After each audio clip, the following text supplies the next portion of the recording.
How to enable alerts and notification in Vancity Online Banking. Hey everyone, welcome back. In this video, I will show you how can you enable alerts and notification in Vancity Online Banking. So let's get started.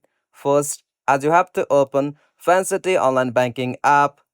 After you open Vancity Online Banking app with your account, you'll get this kind of interface from the home screen. Simply you'll have to just swipe left to get the second home screen. After that, simply tap on alerts.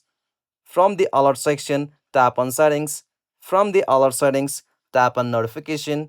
And from the notification section, simply you'll have to just tap on turn on the notification. After that, you'll have to just tap on save at the bottom. After you save the settings for notification, you'll be able to receive all kind of alerts and notification from the Vancity Online Banking.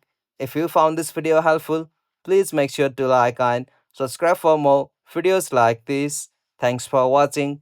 Have a good day.